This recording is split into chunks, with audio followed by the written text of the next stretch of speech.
Sheikh Farouk Oníkíjìpá Mufti Diyar kọ́lọ́run jẹ́ kí ẹ̀mí bàbá yìí ogun lórí dáadáa. Nítorí jẹ́ kí n sọ̀rọ̀ ni pé bàbá kan bọ́ta wọ́n lanu wọn gbàgà bí ilẹ̀kùn tí ó ti bàjẹ́ pé kí ló dé tí àwọn mùsùlùmí ń pariwo lórí ọ̀rọ̀ RMQK tí wọ́n sọ̀rọ̀ lórí ọ̀rọ̀ Àdó. Tó bá jẹ́ pé aláìmọ̀kan àti lè pé tó bá jẹ́ pé ọkùnrin tí kan wọ́n dá kò sí kí la fẹ́ fi aláìmọ̀kan náà nìyẹn tó yẹ kí ẹ̀sà aláìmọ̀kan irú ọ̀rọ̀ kọ̀ọ̀kọ̀ tẹnu yín jáde kẹ́ ẹ máa fi RMQK kẹ́ ẹ máa fi ọ̀rọ̀ RMQK kẹ́ ẹ máa fi wí ọ̀rọ̀ tó ti kúregbé tó ti kúre ọ̀rọ̀ tó ti régbé tó ti kúregbé tó ti kúregbé ọ̀rọ̀ tá a gbọ́n kan lórí ẹ̀mọ̀ ọ̀rọ̀ tó ti lọ pápátá. Ní tó sì jẹ́ kẹ́ ẹ máa gbé ọ̀rọ̀ náà ni pé níjọ́ tẹ́ ti rí Ustaz Saheed Shittu àti Malam Yusuf Adépọ̀jù lọ́dọ̀ Sheikh Farouk fìjọ́ náà ni ìbànújẹ́ ọkàn ti bá yín tẹ́ pé ìbànújẹ́ kò ní kú òfin láéláé yóò máa wà lórí ẹ̀mí rẹ̀ láéláé ní àfi tẹ́ ẹ bá lọ tún bá tẹ́ fọkàn yín mọ́ lókù. Ẹ wá ní wọ́n pè ní olómi pókítì kódà wọ́n pè ní olómi pàǹpà. Ìdí tó fi bẹ́ẹ̀ ni pé gbogbo iṣẹ́ tí ń bẹ lọ́wọ́ yín pátá gbogbo iṣẹ́ tó tako tí Al-Quran sọ ni gbogbo iṣẹ́ tó tako Ànábì sallallahu tó tako Ànábì sallallahu alaihi wasallam ń bẹ lọ́wọ́ yín. Ẹ̀yin nǹkan náà lè sọ pé ẹ lajú afọ́jú kí ni ẹ sọ pé òun lajú afọ́jú láìsí Ànábì Ìsá Jésù.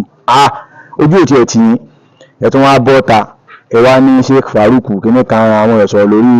ọ̀rọ̀ Àdó kíní kankan. Èyí tẹ́ ẹ sọ fún anẹ́sẹ̀ ni pé n tí arákùnrin ajánásí Sheikh Farouk nígbà kan rí torí pé Ọlọ́run ní jẹ́ kárí tí Sheikh Farouk ó fi associate wọn mọ́ irú èèyàn bá mọ̀ láéláé. Àti ẹ̀dúpẹ́ fọ́lọ́run tó pé ẹni tí kú lẹ́yìn Sheikh Farouk kó tó di pé lọ dìdàkudà tó dé yìí torí pé tó bá pọ̀ wà lẹ́yìn Sheikh Farouk ni ẹ tó ń wo irú ìdọ̀tí tí ó tún fi yí bàbá ìlà nírú àsìkò yìí. Kò yí owó àdánwò tó bá ti ẹ̀ lè kàn yàn tó bá rí òsàn níbi kankan pé a tó a máa bá wọn polówó ní tó tako kí lọ́lọ́run sọ kí l'Ànábì sọ èyí tó yẹ pé lè da ẹ̀sìn rú. Ẹni ẹ̀ wá wò bàbá ìwà bọ́ta wá ní ẹ̀ sọ̀rọ̀ Àdó ẹ̀ sọ̀rọ̀ kinní kan ọ̀rọ̀ yìí ni wọ́n fẹ́ sọ. Bàbá ẹ lọ túbá o ní tó sì da yìí wọ́n lọ tún rẹ̀ sí Islam bẹ̀ ṣe wà yìí kí wọ́n lọ tún rẹ̀ sínú Islam tó ní gbogbo tó ń tẹnu jáde pátá ọ̀rọ̀ aláìmọ̀kan ni ọ̀rọ̀ aláìnígbàgbọ́ sí ni. Ó sì dùn mí fáwọn tí wọ́n ń jókòó sọ́dọ̀ ẹjẹ́ láàrín sàṣàlátù tí àwọn alásàdá náà tí wọ́n láàrín jókòó ti tẹ́wọ́ ń tara yín jẹ. Wá sí orí àti fáwọn èèyàn ẹni ó sì gbàgbà bọ́ta nú àwẹ̀ ẹ tàbá náà sí pàkọ́ ẹ mọ̀ pé yóò alẹ́ dín náà mọ̀ nú sí ara mọ̀ nílẹ̀ yìí wà. Ọlọ́run téèyàn bá dẹ́ṣẹ̀ Ọlọ́run gan kò sọ pé àní dẹ́ṣẹ̀ ó ní àdẹ́ṣẹ̀ ṣùgbọ́n tá a bá ti wá foríjìn Ọlọ́run òun foríjìn wa. Gbogbo ń tẹ́ ń sọ nípa Sheikh Farouk yìí bàbá yìí ọ̀bá yẹn pariwo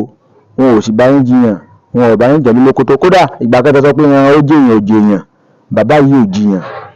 Bàbá yìí ní ọ̀dà àmókójẹ